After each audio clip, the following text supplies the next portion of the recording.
Welcome to our ESMO Updates webinar presented by Debbie's Dream Foundation, Curing Stomach Cancer, featuring Dr. David Ilson, Medical Oncologist at Memorial Sloan Kettering Cancer Center and member of DDF's Scientific and Medical Advisory Board.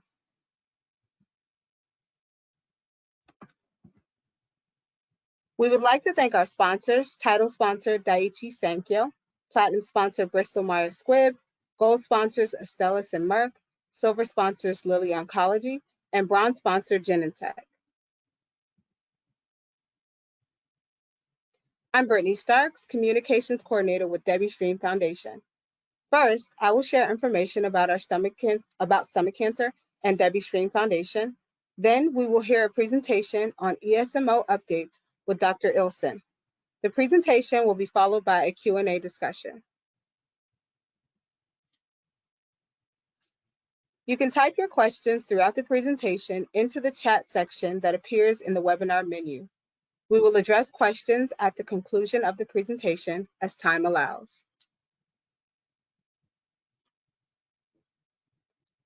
This year, nearly 30,000 Americans will be diagnosed with stomach cancer, and approximately 11,000 will die from the disease. Stomach cancer is the second leading cause of cancer deaths worldwide after lung cancer, with a dismal 5-year survival rate between 20% and 30%, depending on the country. Many patients are asymptomatic during the early stages of stomach cancer, leading to late diagnosis.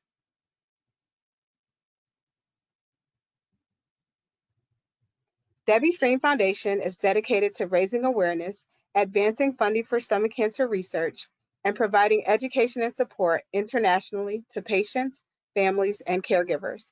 Our ultimate goal is to make the cure for stomach cancer a reality.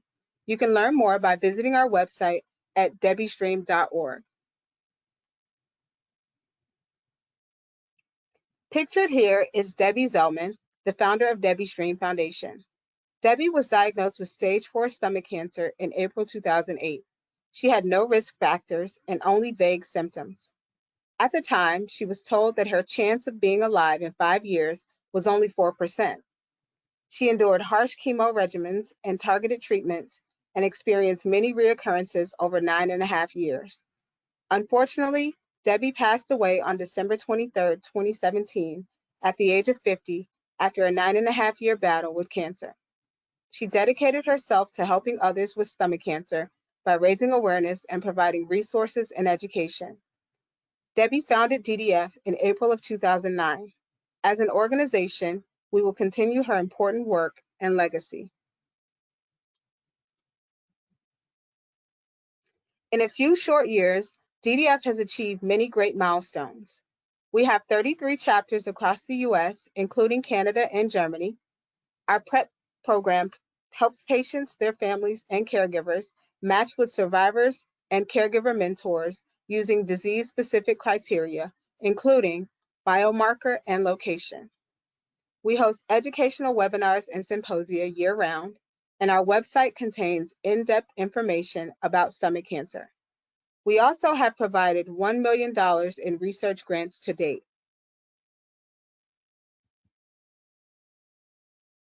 In addition to research funding, we also advocate at a national level. This year, our Capitol Hill Advocacy Day was a huge success. We hosted 115 advocates and had 230 meetings on the Hill, making this our largest and most successful turnout yet.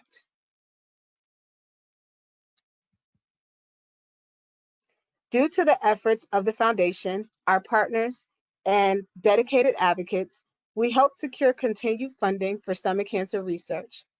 The peer-reviewed cancer research program received funding from Congress in the amount of $110 million, a $20 million increase from last year. Here you can see some of our upcoming events. To learn more, visit our website under the heading Events. DDF is headquartered in Plantation, Florida. Our office hours are Monday through Friday, 8:30 a.m. to 5 p.m. Eastern Standard Time.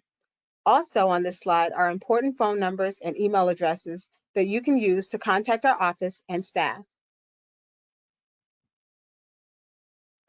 We will now begin the presentation on ESMO updates with Dr. David Ilson. Dr. Ilson is an attending physician and member at Memorial Sloan Kettering Hospital in New York. He is also a professor of medicine at Weill Cornell Medical College. He is nationally recognized for research in upper gastrointestinal cancer with a special focus on esophageal cancer. His research has focused on the study of new agents in advanced gastroesophageal cancer and the evaluation of novel agents in combined modality therapy programs in locally advanced disease. Other areas of expertise include colorectal, pancreatic, and other gastrointestinal cancers. Dr. Ilson sits on several gastrointestinal committees of Cancer and Leukemia Group B, the Radiation Therapy Oncology Group, and the Upper GI Cancer Guidelines Committee of the National Comprehensive Cancer Network. He is chairman of the Intergroup Esophageal and Gastric Cancer Task Force Committee, and currently, he also chairs and co-chairs several national clinical trials in esophageal cancer, including the RTOG 4036, which is evaluating in phase 3 trial of the addition of Sedimax, a definitive chemoradiotherapy in locally advanced esophageal cancer. He was honored as a recipient of the American Cancer Society Career Development Board. We would like to thank Dr. Ilson for taking the time out of his schedule today. And now, Dr. Ilson, I will turn the presentation over to you.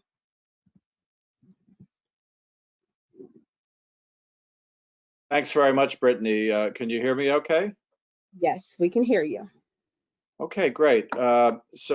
I was asked to review today recent advances in the treatment of stomach cancer, and we're going to focus in particular on some important, I think, practice-changing presentations that we saw at the European Society of Medical Oncology meeting, which was delivered virtually last month.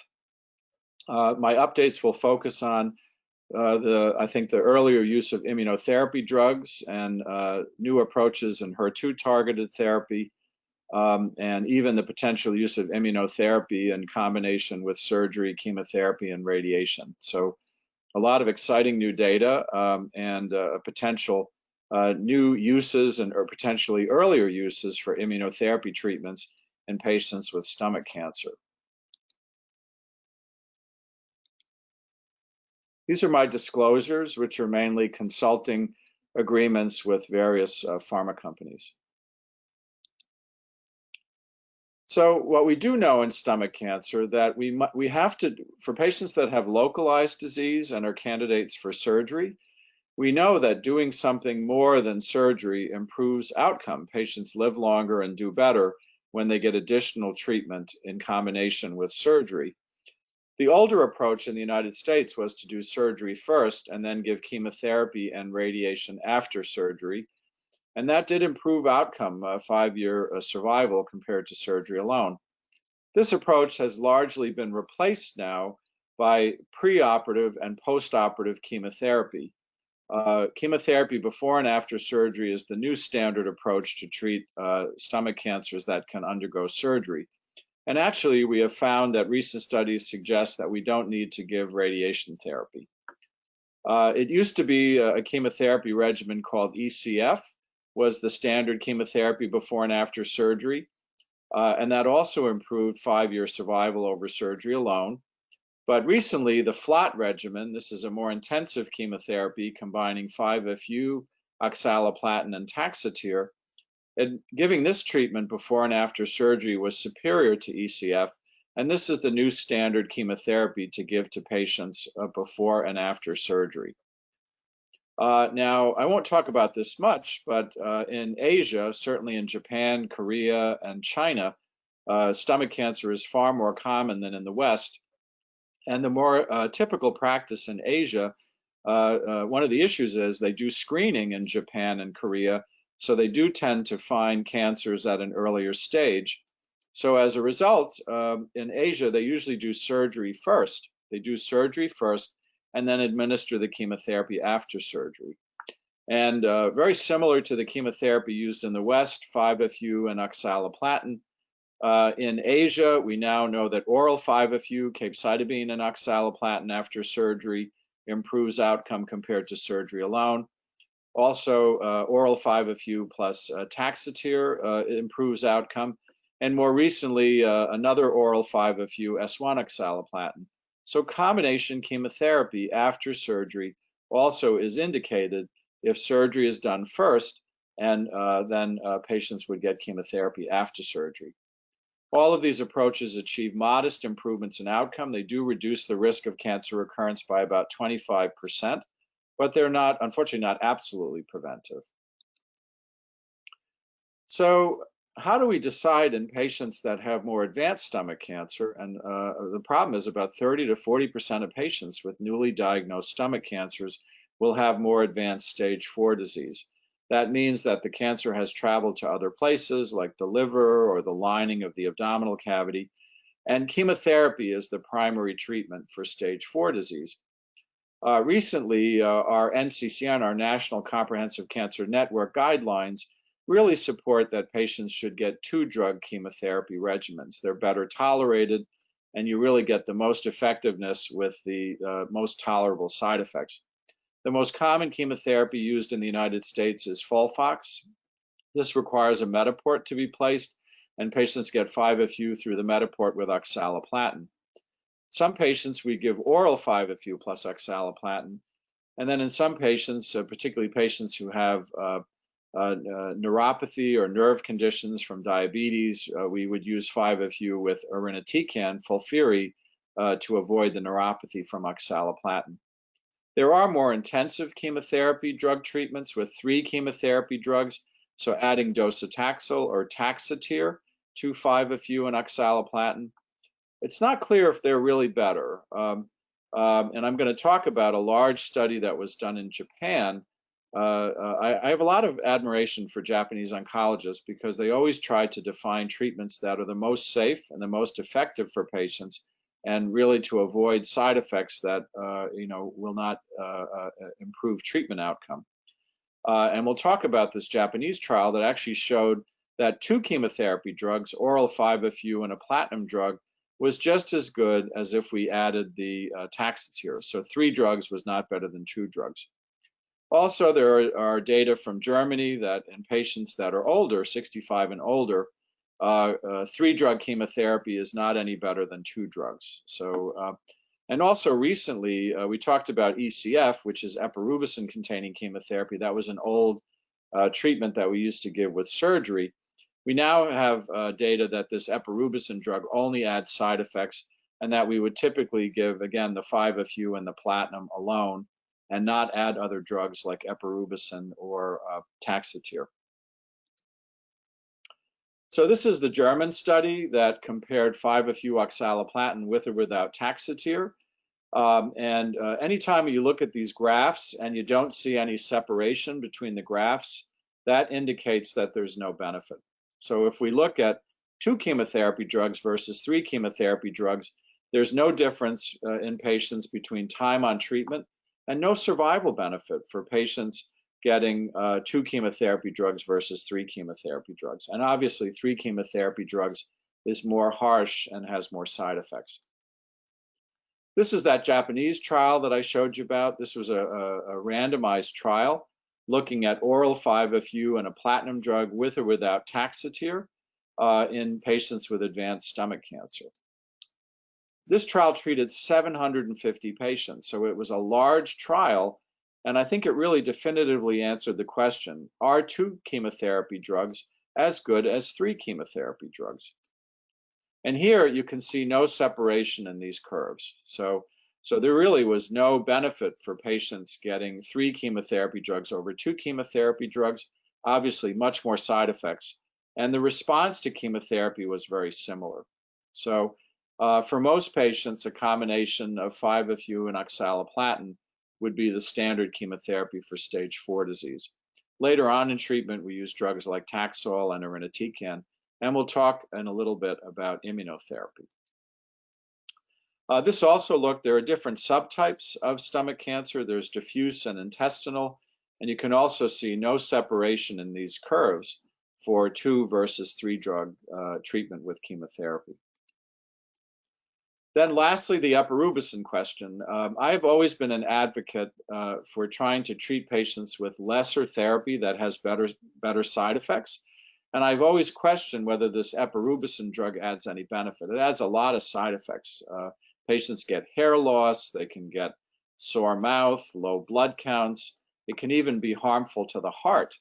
So obviously, if you're going to add this drug to treatment, you want to show that it's better. So this is a trial from France where they treated over 400 patients and they compared 5-FU irinotecan, this is FOLFIRI, with this Epirubicin 3-drug regimen. And you can see the response, this is the response to treatment, was the same, 39%. The time on treatment for patients was about 6 months, and there was no difference in survival for the two treatments. And actually, this graph looks at patients that either progressed on the treatment or came off the treatment for severe side effects. And the Epirubicin arm did worse. So it was inferior for patients having time on treatment. And also more patients were taken off this treatment for side effects. So based on largely on this study showing no benefit for Epirubicin, our national treatment guidelines really discourage oncologists from using this drug. We also did a trial in the United States where we compared FOLFOX, remember that's the preferred treatment in stomach cancer, 5-FU oxaliplatin versus this Epirubicin with 3 drugs. And what we showed was, if we look at ECF versus FOLFOX, no difference in response, no difference in time on treatment, and no survival benefits for Epirubicin. Then lastly, I just want to talk a little bit about TAS-102. This is a newly approved chemotherapy drug for stomach cancer. When patients have already been treated with FOLFOX and it doesn't work anymore, when patients have gotten Taxol, when they've gotten irinotecan, and now we'll talk about it when they've gotten immunotherapy, this is another drug option that can be used later on in the course of treatment. It is an oral drug combining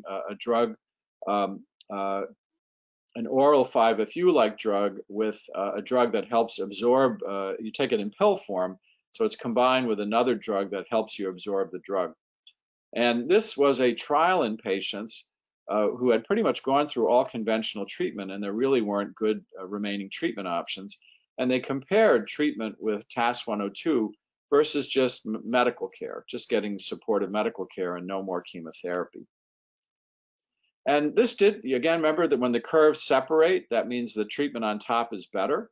So this did show a modest better survival for patients getting TAS-102 versus just medical care later on in the illness. So based on this drug was approved to treat patients with stomach cancer later on in their treatment history.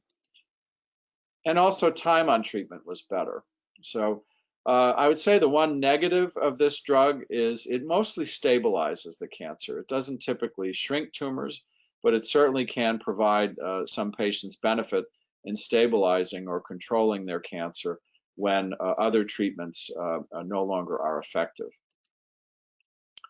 So now we're going to focus on targeted therapies, and the big focus of my talk at the end is going to be the really new groundbreaking data for immunotherapy in stomach cancer, which I think will change practice. So why should patients ask their doctor, why should my cancer have genomic profiling? You know, why should I have Foundation Medicine testing or Caris testing? Why should you take my cancer and look for genes and abnormalities? Well, there are some very important things that we want to identify in the cancer, and sometimes we can identify them just when the pathologist looks at the tissue. A key finding in gastric cancer, and every patient should have testing for these factors: microsatellite instability. So this is present in about 5 to 10% of patients with stomach cancer. Either the pathologist can look at this under the microscope, looking for DNA mismatch repair protein deficiency, or when we do the genomic profiling, we can identify MSI high. This is the same thing. What does this mean? If you're MSI high, you have a very high chance of benefiting from immunotherapy. Immunotherapy is highly effective in patients that have MSI high cancers And indeed, we now sometimes consider giving patients immunotherapy first before even starting with chemotherapy. So another important finding in doing genomic profiling of the cancer is looking for what's called gene amplification. When a gene is amplified, that means the product that the gene produces is expressed more. And the most important gene amplification product is HER2. About 20% of patients with stomach cancer are HER2 positive. And that is important because if you're HER2 positive, we can combine Herceptin with chemotherapy. That improves response to treatment, time on treatment. Patients live longer and they do better if they're HER2 positive and they get Herceptin. This is pretty uncommon in the United States, but some stomach cancers, about 5%, are associated with infection with the Epstein-Barr virus. This may also result in a cancer that is more responsive to immunotherapy. So our pathologists also look for this. But I think the biggest importance for genomic profiling of your cancer is, are you a candidate for a research trial? Can we identify in the cancer a new gene that might be targeted by a new drug? Or is there a presence of a gene mutation or a gene fusion, again, for which we have new drugs? One of the most important ones, but it's very rare. We only see this about 1 in every several thousand patients. But a very important gene to look for is called the NTRK gene rearrangement.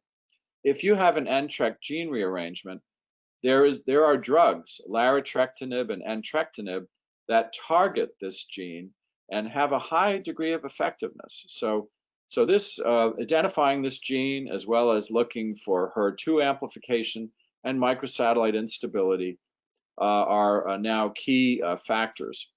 The other thing I'll mention is that everybody should get their cancer tested for PD-L1, because that also has implication on the effectiveness of immunotherapy.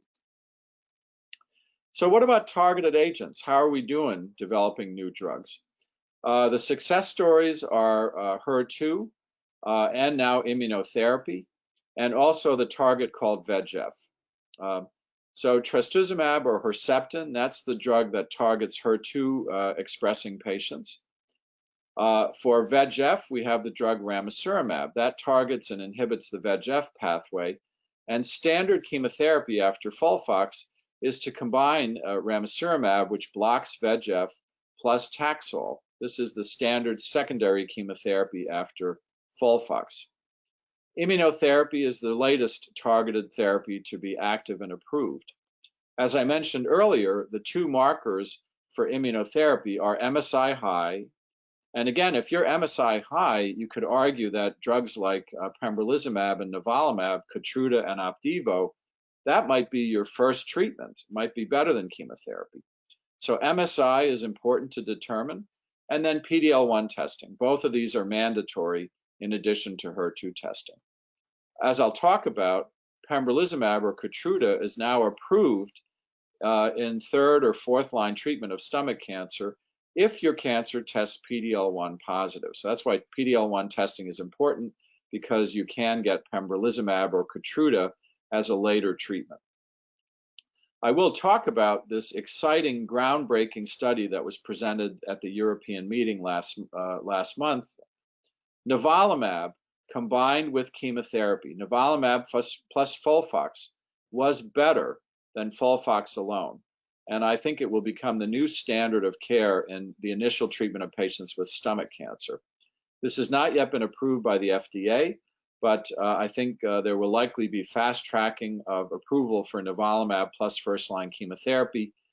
The question is, will it be approved for all patients with stomach cancer, or do you have to have this PD-L1 that's at least 5% or higher? So I think that remains to be determined.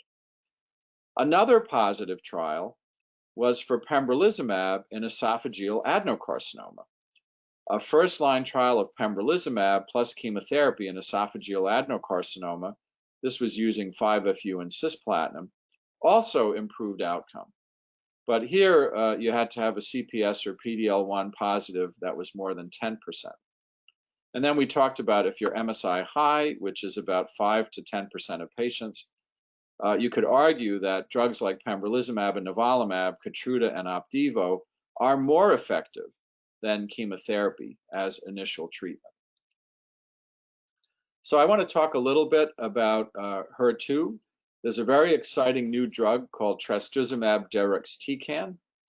This is a drug that's now approved for breast cancer that's HER2 positive. Obviously, the Herceptin does not work forever in patients with HER2 positive disease. And what do we do when Herceptin stops working? We have very exciting new data for Trastuzumab deruxtecan. So this is an interesting chemotherapy drug because it kind of combines the Herceptin drug. So it combines Herceptin and it links it to a chemotherapy drug. So it actually links up the Herceptin drug to a chemotherapy drug. And what happens is Herceptin delivers that chemotherapy drug to the cancer cell.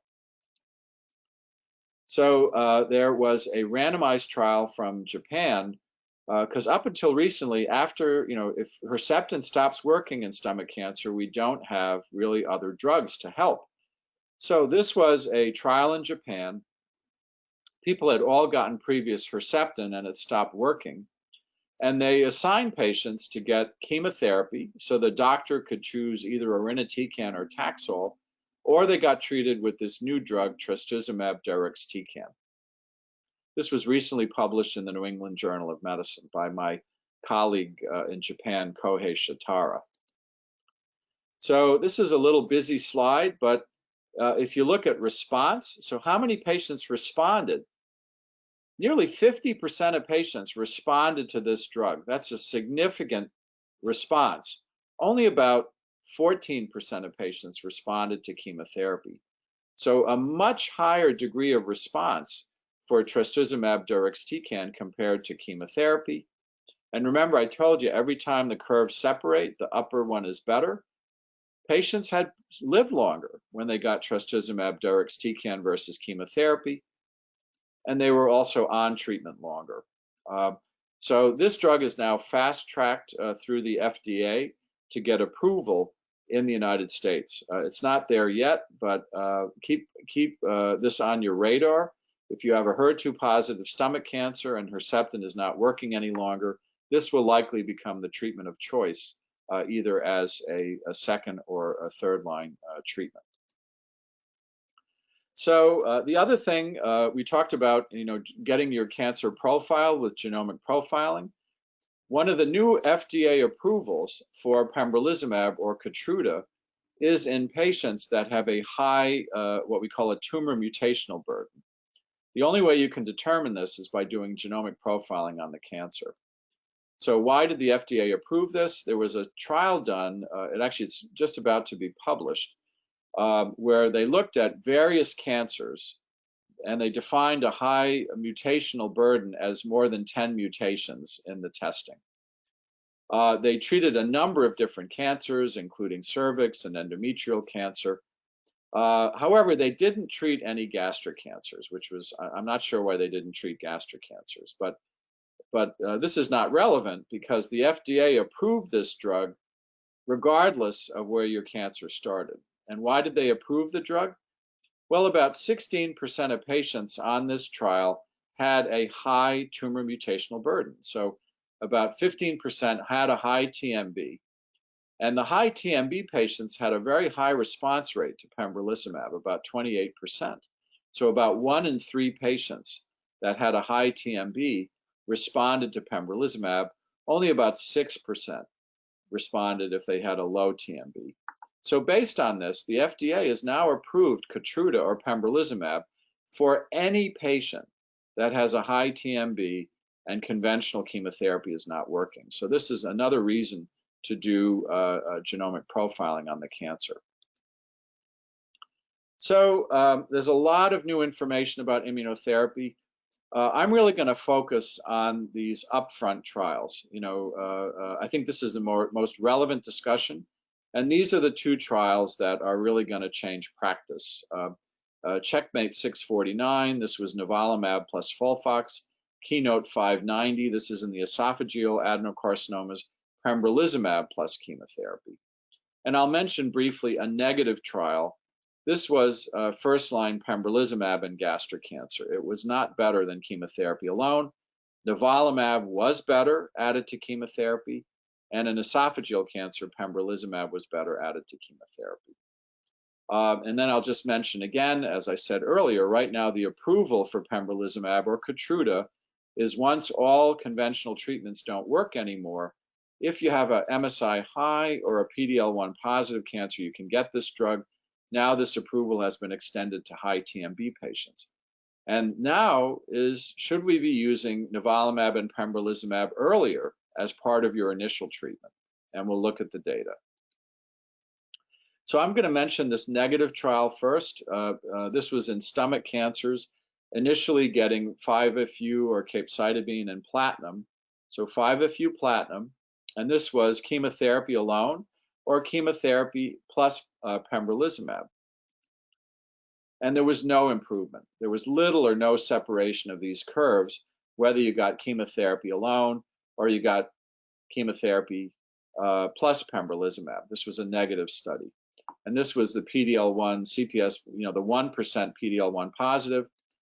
So what if you had a 10% PD-L1 positive? So you had more PD-L1. It was still a negative trial. There was no clear benefit for adding pembrolizumab to chemotherapy compared to chemotherapy alone. So this was a disappointing result. So another thing that these authors did was they compared pembrolizumab versus chemotherapy. Was pembrolizumab as good or better than chemotherapy? And this is in all patients. This is not in the, remember I told you in the MSI high patients, pembrolizumab may be better than chemotherapy, but this is in everybody, not just the MSI high patients. So here's the problem. Here's the pembrolizumab in the green. So, maybe later on it's better after a year. So overall, they concluded that they were equivalent, that pembrolizumab was not inferior to chemotherapy. However, this is survival. Patients that got pembrolizumab first had inferior survival than if they got chemotherapy. So when we discussed these data with the drug company, we said it's really not ethical to give any patient pembrolizumab as the initial treatment because there's a bigger chance that you might die from your cancer than if you got chemotherapy. So we really argued against promoting pembrolizumab as an initial treatment. And again, this is in all comer patients. Similarly, if you had higher PD-L1, 10%, you still had this risk. More patients had death from the cancer early on than if they got chemotherapy. This, to me, is not acceptable. You can't give a treatment that's inferior to chemotherapy for survival, even though there's a later benefit. So this does indicate two things. We probably shouldn't combine pembrolizumab with chemotherapy in stomach cancer as first-line treatment, and we should not use pembrolizumab in place of chemotherapy in initial treatment. And why is that? Well, this is the time on treatment. So if you get pembrolizumab, there's a 50% chance that you're off of it at a couple of months, and there's an 80% chance you're off of it by 6 months. So if you get pembrolizumab up front, most patients are not getting benefit of this drug. Chemotherapy is better initially. We use pembrolizumab later. Now, the exception is the MSI high patients. So this is only about 5 to 10% of patients. But if you're MSI high, and this is survival, and pembrolizumab is better than chemotherapy. Pembrolizumab was better than chemotherapy, and actually the average survival time in patients, it wasn't even reached. So patients were still getting this drug 2 years into treatment. They were living longer. And it wasn't clear whether adding chemotherapy to Pembro was any better than Pembro alone. So these data do suggest in the situation that you're MSI high, that pembrolizumab is likely the better initial treatment. So now let's get to the thing I wanted to focus on the most. This is the new data that will change practice in the first-line treatment of stomach cancer. Nivolumab This is, again, another immunotherapy drug, anti-PD-1, or the other commercial name is Opdivo. Nivolumab plus chemotherapy versus chemotherapy alone as first-line treatment for gastric or GE junction adenocarcinoma. This is the Checkmate 649 trial. This was presented by my colleague from Mainz, Germany, Markus Muller. So the primary focus of this was on anybody was allowed on this trial, whether you had a PD-L1 positive or a PD-L1 negative cancer. But the trial really focused to demonstrate a benefit in the PD-L1 positive patients that were 5% or higher. So this is just the patients that were treated on the trial. Most of the patients had gastric cancer. And you can see MSI high was only about 3 or 4%. Patients were treated primarily in non-Asian countries, so mostly Western Europe, the United States, and Australia. And most patients received FOLFOX chemotherapy. So you can see, again, the separation of the curves. Survival is better when patients got nivolumab up front versus plus chemotherapy versus chemotherapy alone. And this is in the patients that were the PD-L1 5% or higher. So this was a 3.5-month improvement in survival. And not only was it an improvement in survival, but it maintained. There was persistent benefit 2 years out on this treatment. Nivolumab plus chemotherapy is better than chemotherapy alone if your PD-L1 score is 5% or higher. So then they looked at PD-L1 1% or higher, and there's still a benefit. It's not quite as robust, but nivolumab is still better with chemotherapy than chemotherapy alone in the PD-L1 1%. And this is the benefit for all patients. So this is PD-L1 negative and positive. So not quite a strong benefit, but still a separation. So the biggest benefit for adding Opdivo and nivolumab to chemotherapy is if your PD-L1 is 5% or higher, a lesser benefit in 1%, and a lesser benefit if you're PD-L1 negative.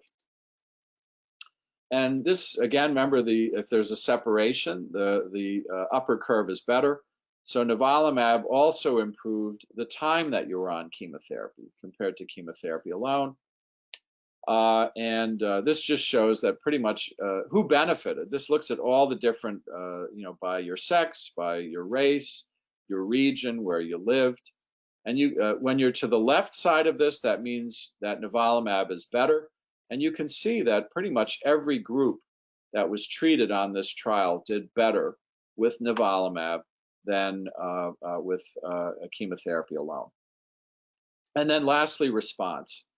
45% of patients with chemo responded. It went up to 60% with nivolumab. Again, this is the PD-L1 5%. That was the major focus of the trial. And this is the length of response. So you can see that response to this treatment is still lasting 2 years on treatment. So nivolumab achieves a higher response and it's more durable.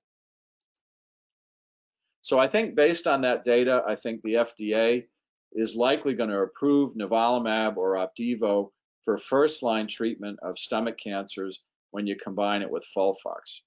The question is, are they going to limit it depending on whether you're PD-L1 positive or negative? That we'll have to see. So I'm just going to mention this Japanese study. This was another nivolumab trial combined with first-line chemotherapy. This is a study conducted in Japan and Asia, 720 patients. I'm showing this because it gave very similar results to the Western trial of nivolumab plus FOLFOX. Here they used oral 5-FU plus oxaliplatin. The time on treatment was longer, so 8 months versus 10 months. The response was higher, 48 to 57%. Duration of response was better. So these data provide additional support that nivolumab plus chemotherapy up front may be better than chemotherapy alone. But this is data from a Japanese trial.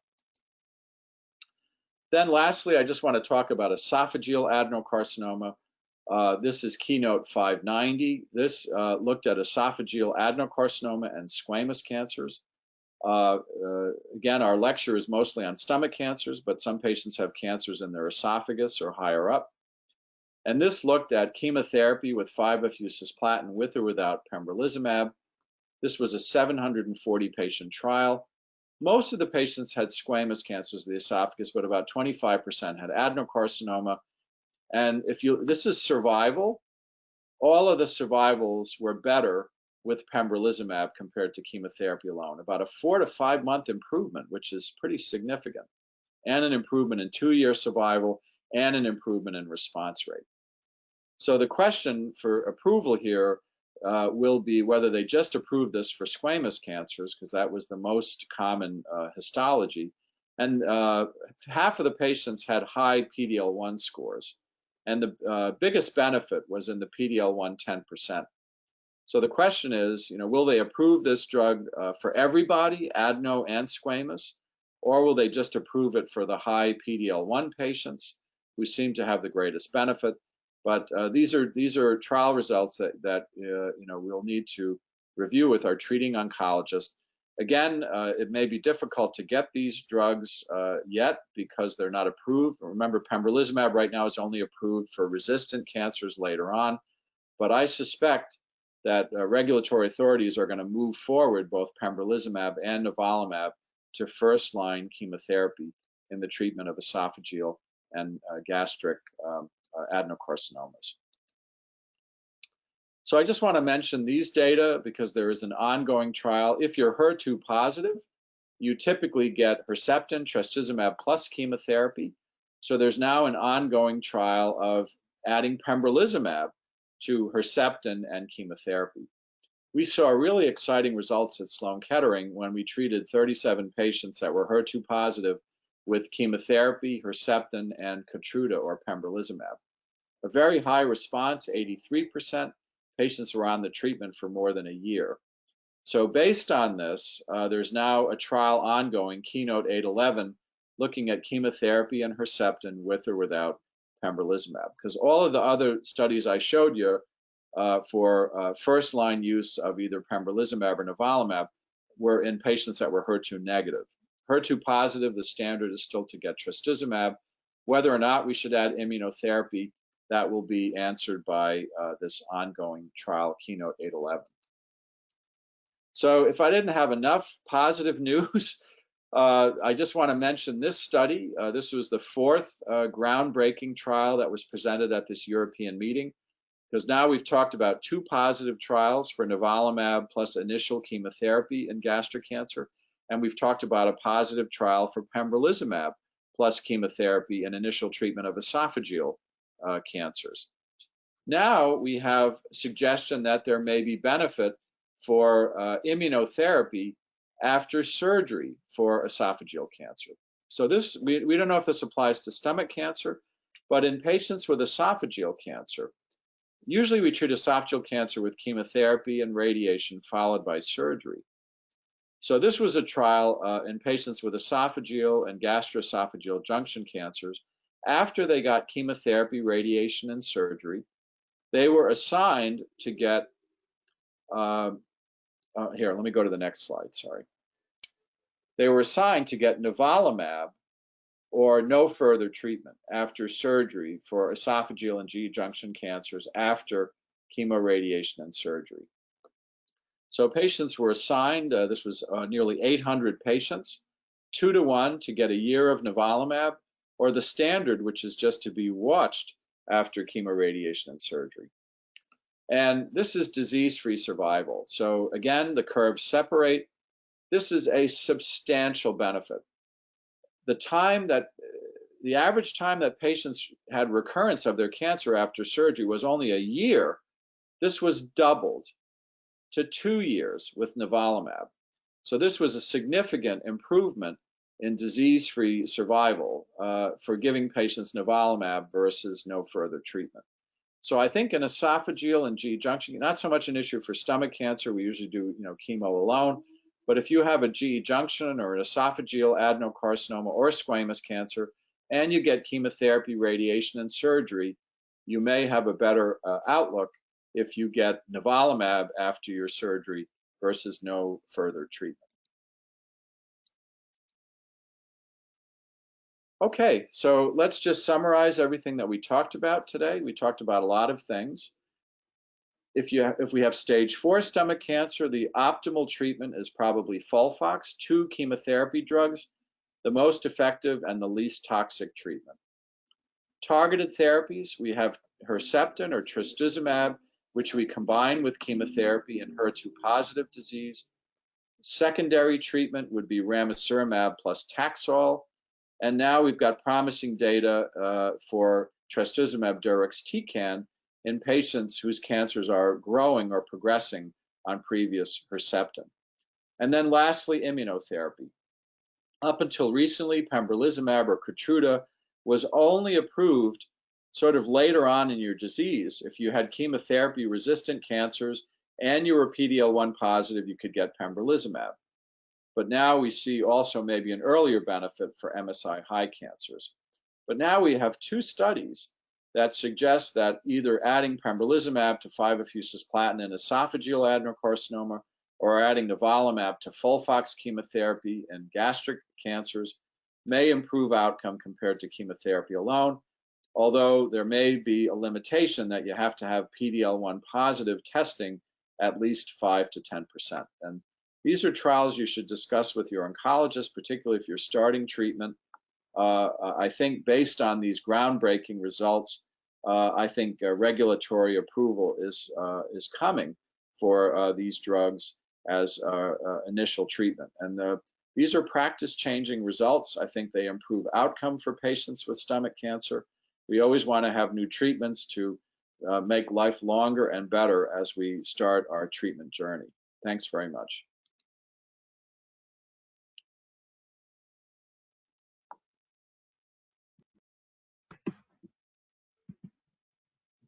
Thank you so much, Dr. Ilson, for such a wonderful presentation. We have a few questions from participants that we'd like you to answer at this time. And so the first question is, should genomic tumor testing be done on squamous cell carcinomas or restrict testing to adenocarcinomas? Yeah, we now do testing on both tumor types. I think we have fewer new drug options for squamous cancers. For adenocarcinoma, as I mentioned earlier, if you're MSI high, you can get immunotherapy. If you're HER2 positive, you can get Herceptin. If you have NTRK gene fusion, you can get NTRK targeted drugs.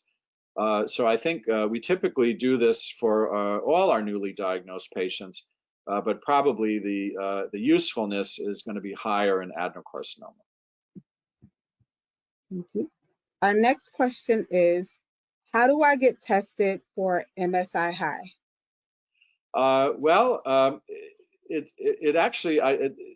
It's an issue even for patients undergoing surgery. I didn't have time to go into that, but we're now doing MSI testing on every patient with stomach cancer that walks in the door. So you should discuss this with your oncologist.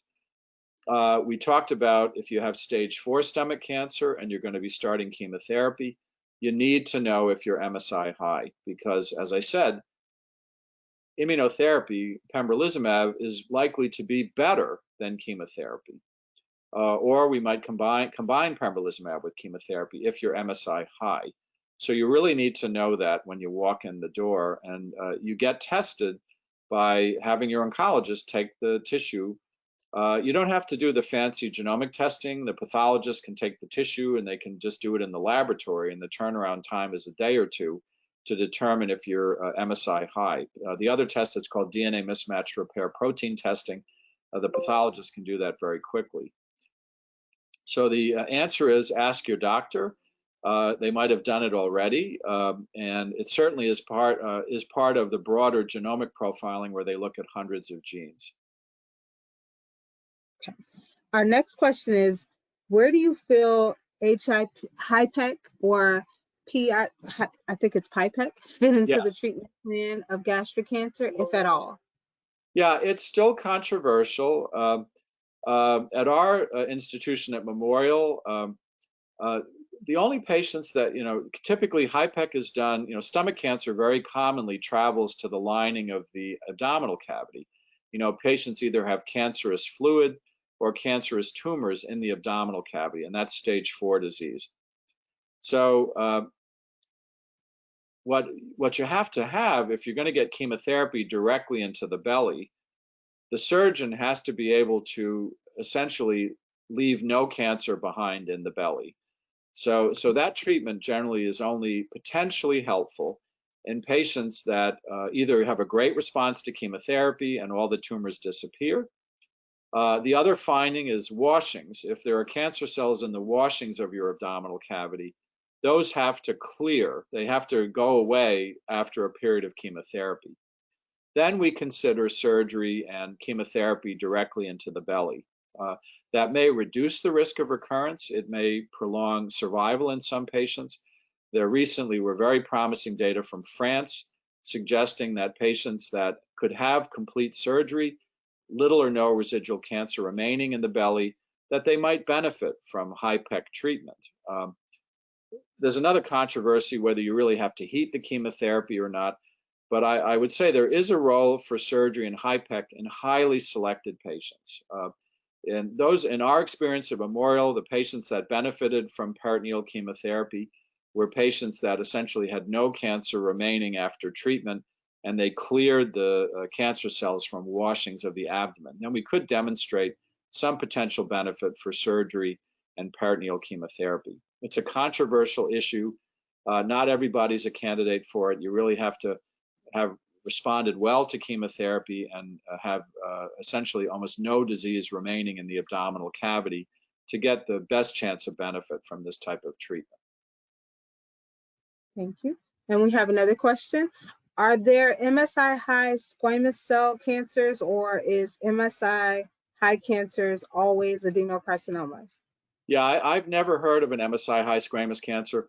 The only time I've seen squamous cancers with MSI is in the setting of a disease called Lynch syndrome, where the MSI is in your blood. It's a germline. I've had one patient with a squamous cancer of the esophagus that turned out to have Lynch syndrome, and that's familial MSI. That means it runs in the family. I'm not even sure if pathologists even test for it, but MSI is tested as part of genomic profiling.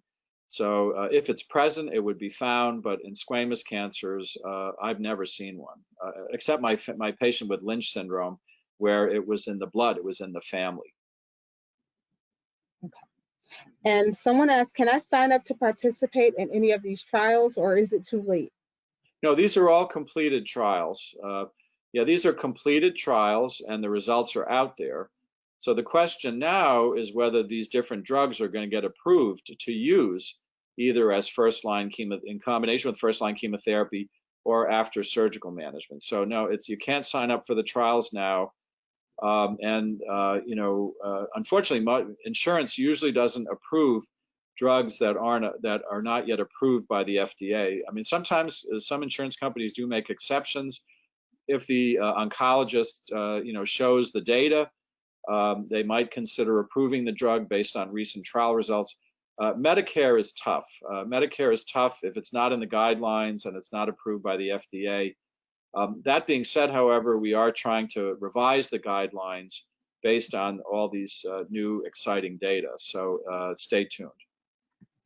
One other question is immunotherapy the only treatment option after chemo and radiation therapy? No, I mean, as I said, right now, the only approved use of Pembrolizumab right now is either if you're MSI high, you can get Pembrolizumab, or if you have not responded to any further chemotherapy and it's a later treatment. So that would be the use of immunotherapy at this point for really chemotherapy-resistant cancers used later on. What the data I showed you today is whether or not drugs like Nivolumab and Pembrolizumab should be used as part of initial chemotherapy. And my hope is that we will see approval for these drugs, possibly, if you have a PD-L1 positive, it seems the benefit is better when you have a PD-L1 positive cancer, 5 to 10%. As far as giving it after surgery, The only data we have now to support that is in esophageal cancers getting chemo, radiation, and surgery. We don't know whether or not these immunotherapy drugs have a benefit in patients with stomach cancer undergoing surgery and chemotherapy. There is an ongoing trial that's looking at that question, but right now we would not give immunotherapy as part of postoperative treatment for stomach cancer. We don't have evidence yet to support that. Okay, we have time for one more question. Can you explain what HER2 and PD-L1 refers to? Yeah, those are proteins in the cancer that we test for. So HER2 is a protein in the cancer, and it's like a signpost that guides the Herceptin drug to attack the cancer. So HER2 is expressed on the cancer. It's on the surface of the cancer. And what happens when you give a patient Herceptin, the Herceptin attacks the cancer cell and helps to kill the cancer cell. So that's what HER2 is. PD-L1 is the target that's similar. It's a protein. It's a protein on the surface of the cancer cell, or it can be in the immune cells in the neighborhood. And basically, drugs like Pembrolizumab and Nivolumab, they seek out PD-L1 and they block it. They bind to and block the PD-L1 protein. And when you block PD-L1 protein, that allows your immune system to respond to the cancer. So that's why we call them immune checkpoint inhibitors. PD-L1 is an immune checkpoint. It stops your immune system from fighting the cancer. So if you give Pembrolizumab or Nivolumab, which are immune checkpoint inhibitors, you block that checkpoint and potentially allow your immune system to fight the cancer off. Thank you so much for answering those questions, Dr. Ilson. That concludes our questions. And thank you to everyone else attending this webinar today. We appreciate your attendance. Okay, thanks very much. We would like to thank our sponsors for making this presentation possible. Thank you to our title sponsor, Daiichi Sankyo, our platinum sponsors, Bristol Myers Squibb, gold sponsors, Astellas and Merck, silver sponsor, Lilly Oncology, and bronze sponsor, Genentech. Thank you.